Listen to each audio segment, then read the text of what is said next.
Welcome to the Renee Report, bringing you issues of topical interest.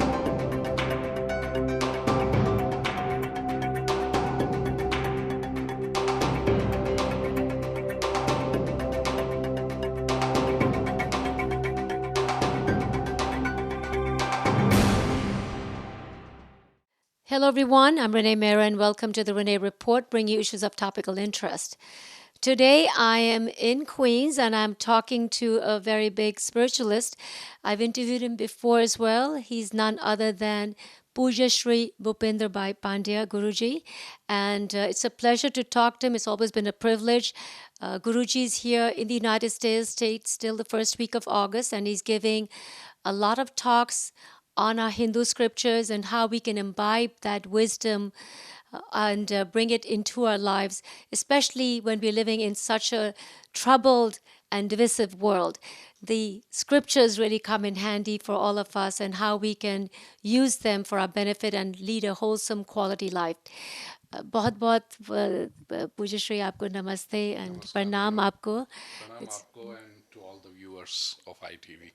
And a couple of years ago, I had the privilege of interviewing you, and it's really a pleasure to have you back for our ITV viewers. Same here, Renu. Thank you, Ji.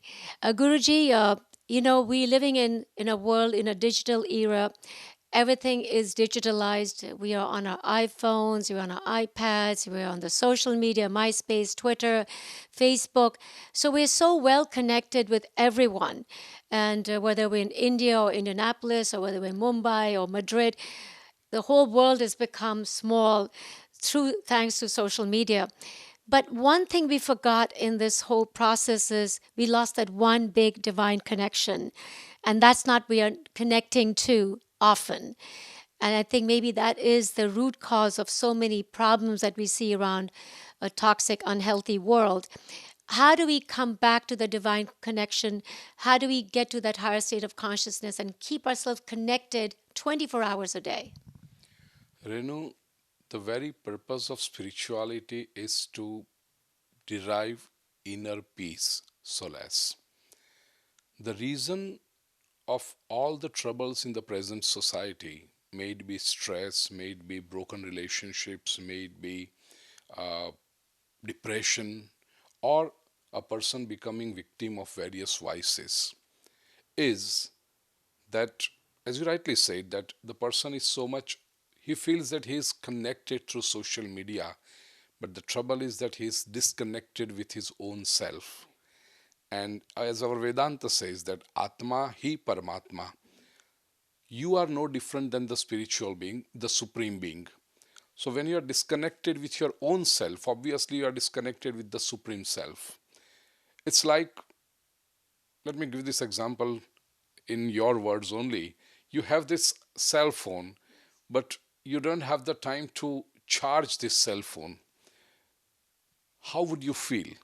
This is what we are feeling, not only at the end of the day or the end of the week, we are feeling it every moment, exhausted, void from within, simply because we are not connected to the great, inexhaustible charger that is the Supreme Self, God. Whichever way you worship Him is a different story, it's your personal thing. But spirituality aims at connecting you to your higher self, to your Supreme Self. How can we do it?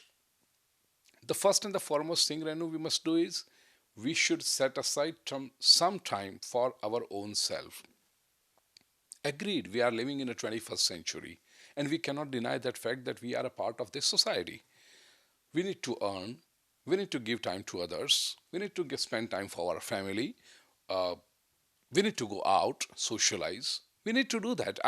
No sane spiritual leader will say that, come on, leave everything and go to Himalayas. You cannot. And if everybody goes to Himalayas, then Himalayas will no different than New York, Manhattan, busy street. So there are only a few people can go to Himalayas. Not everyone can.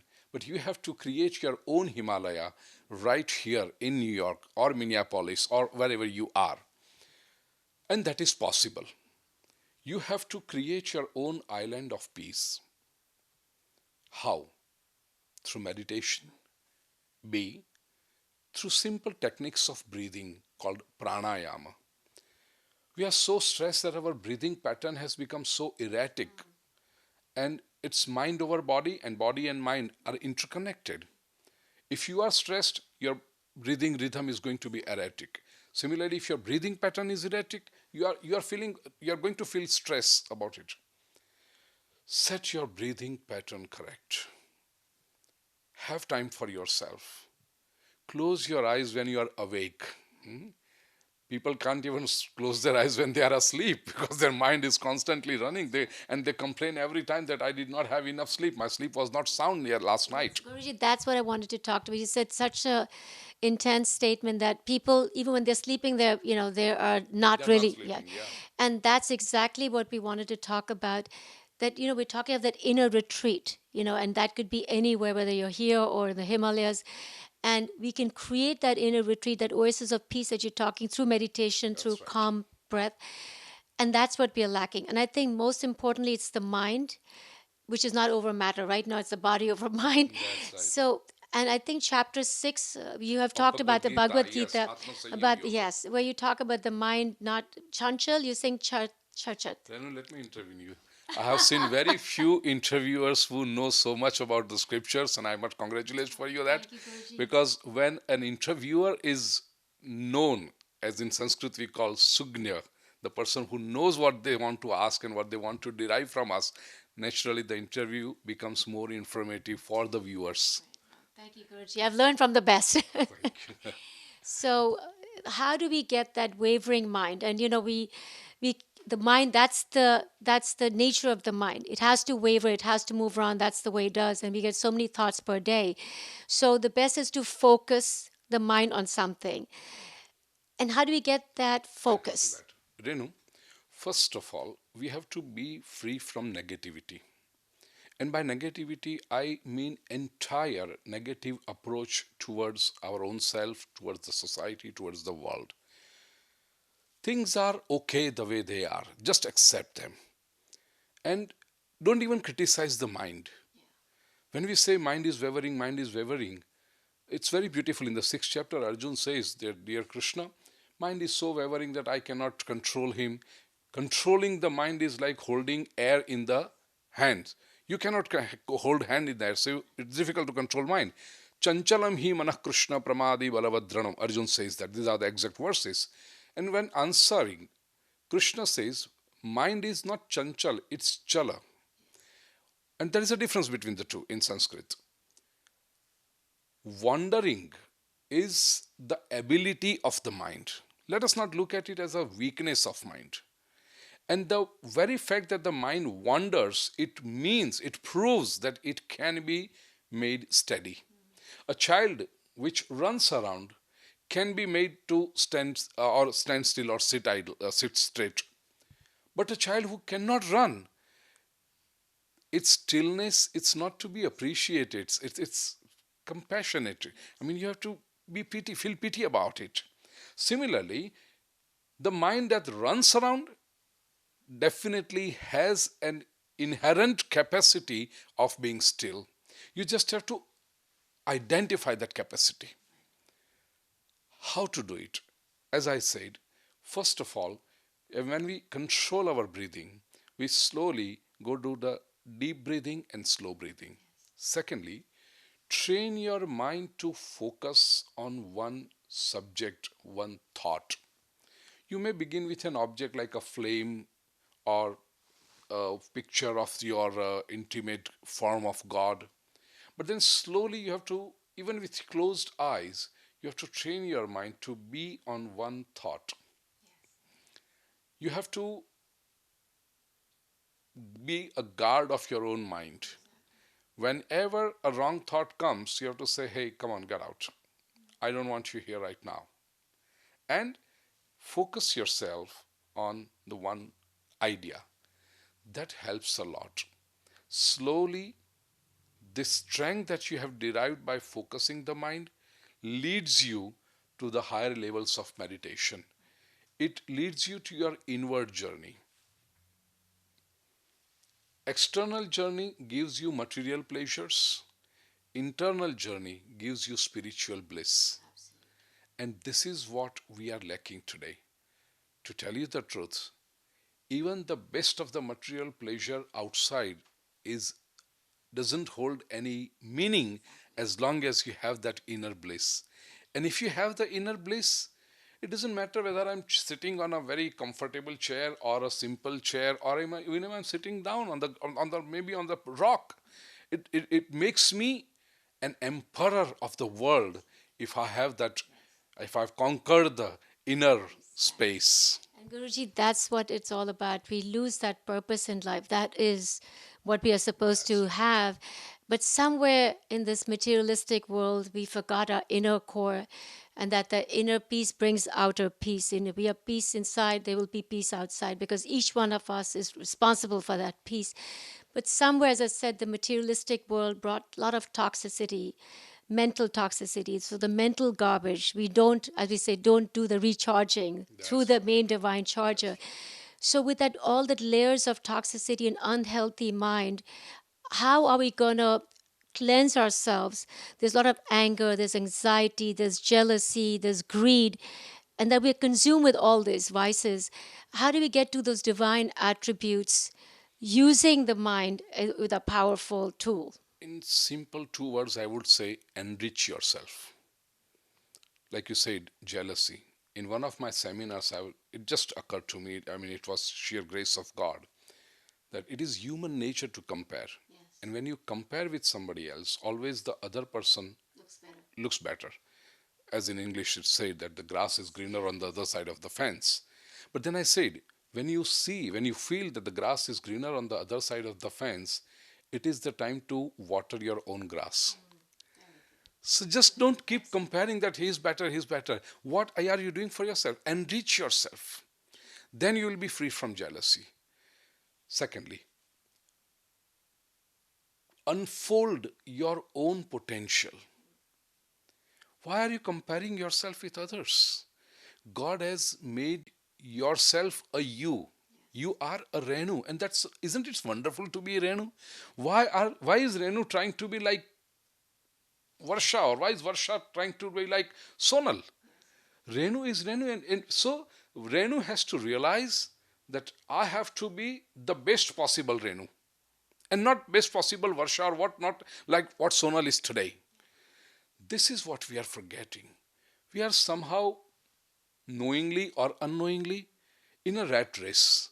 We just try to be like others. When God has not made us like others, why are we trying to be like others? And remember, the spirituality is the path of alone. Those who have achieved their goal on this path, they have always walked alone. They never imitated anybody else. This is what is important. B. Enriching yourself is through meditation, and other thing is the peace that we are talking about. For this Kali Yuga, for the modern times and modern lifestyle, Japa is one of the best tools, Renu, I have found. Chanting God's name. Whichever form of God is intimate to you.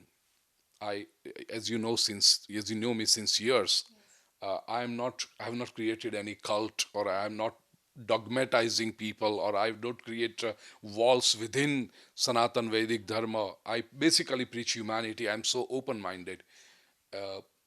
So, whichever form is intimate to you, select the mantra. And very definition of mantra is mananat trayate iti mantra. By chanting that which protects you is called mantra. Mantra is it's a psychotherapy. It reassures you. It helps a lot to focus your mind, and it strengthens you from within. So mantra jap, I'm talking at present on Vishnu Sahasranama, 1,000 names of Vishnu, and I'm going into the detail of each and every name. Initially, we thought that I will be able to complete this 1,000 names, but in the 7 days of discourse and 3 days every day with 2 sessions on the weekend, probably we'll manage to complete 300 names today on the last day. Guruji, when we talk about, there's so much of vibration in the name, That's true. right? We always say Ram, and it's so therapeutic. You know, even Ram, it just comes by itself. I mean, for at least for a lot of Hindus, it does. Right. So there's a therapeutic aspect to it. There is this gives you that wholesome feeling. It's a very holistic way of looking at life. So when you talked about those 1,000 names of Vishnu, let's consider a few names and how they bring those positive vibrations, especially when we are angry or when we're in that toxic mood. Like God's one of the names of God is Vishnu. Om Vishwam Vishnur Vashatkar. I always say when you chant, you begin with Om Vishwam Vishnuhu. Om itself is an expression of God. And I can go on and on, and probably this interview will end in the description of Om, Pranav Mantra. A, U, and Ma. A gives you the physical peace. U gives you mental peace, and U it stimulates your intellectual, and takes you on the path of spiritual bliss. So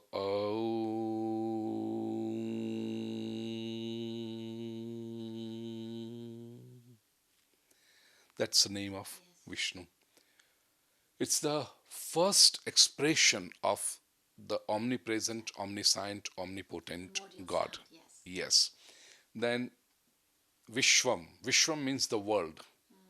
And Vishnu. Vishnu is विश्व के अणु अणु में जो बसा है वो Vishnu.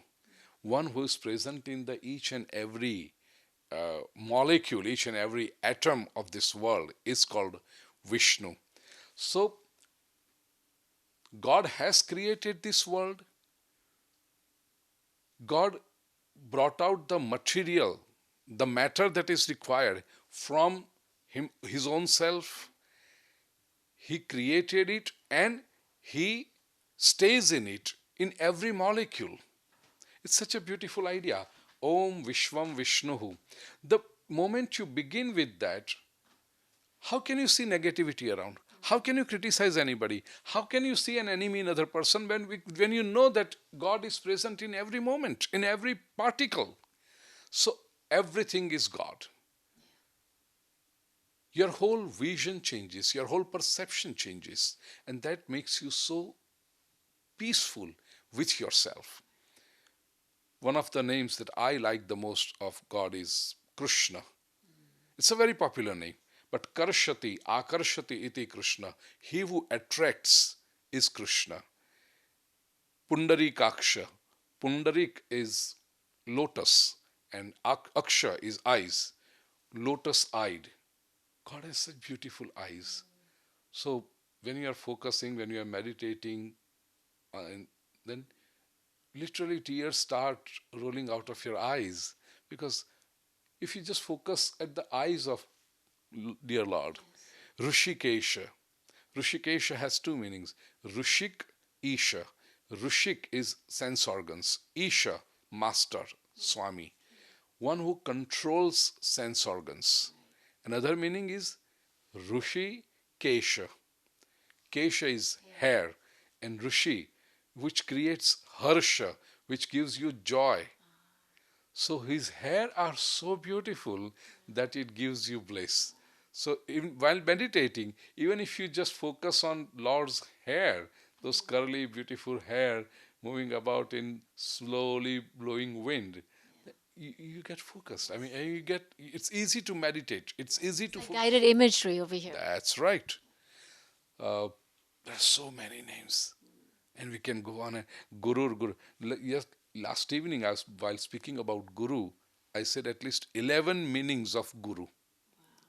Very popular being Gu is. Spelling the darkness. Yes, dispelling the darkness. Gu is darkness and Ru is light. Guru is that who dispels the darkness. But Guru is one who lets you grow, one who nurtures you. Each seed is different, each soil is different. Similarly, each disciple is different. He has this mental ability, is different. Guru cannot be giving general ideas. He always has very specific instructions for each disciple. So it is always a guru and disciple relation is one on one. Yeah. So when you talk about Guru Shishya, and that's the parampara that's been going on from ancient times, each soul is different in a way. I mean, we are all united on the unity of the soul. But each one is different, unique. So, Yes, will the Guru give each one a different mantra? We were talking about that. yes. Mantra is different. Even the process is different. Yes, how to go about on this path of spirituality. That's what Guru is doing, making you grow and That's right. nurture your spiritual seed Yes, in you. yes, yes, yes. So when we talk about anger, so in the midst of all anger, it could be unjustified anger from the other side that we may get. This is a good time to do your job, inside you. So give you that inner strength when somebody is hitting you, bashing you completely mentally, and that calmness that should come to you, regardless of what somebody is saying to you, will bring that peace inside us. I always give an example for treating this anger. Be a witness. In one of my discourses, a lady stands up and she was so upset. And she said, Guruji, my husband gets angry all the time in the family when we are with relatives, with friends, even we are in wedding reception and he'll just blow up. इतना गुस्सा करते हैं मैं क्या करूं उसका मैंने कहा बहना तू दया कर उसकी just feel pity about that man.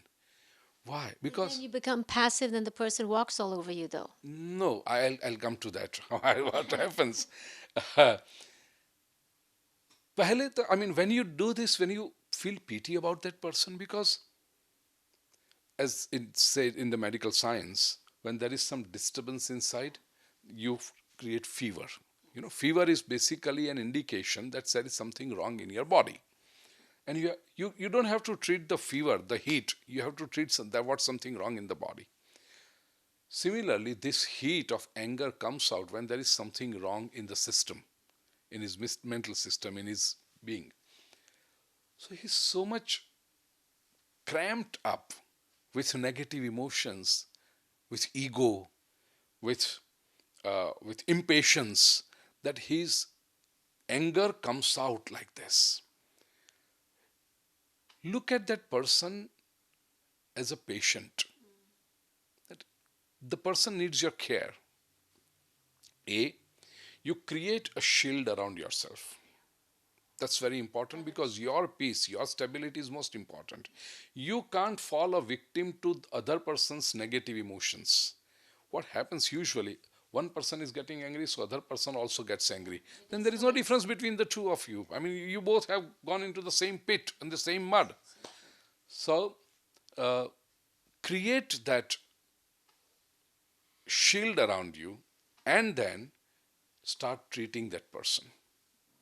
Let the other person's negativity don't not bother you, disturb you. You will be a stronger person. You will understand that this is the person who needs, like a doctor. Yes. When he goes to treat the patients, he goes with proper vaccination. Yes. Similarly, any kind of, not just anger, any kind of negative emotion, when you want to treat, you have to first vaccinate yourself with the positive thoughts and then start treating that person.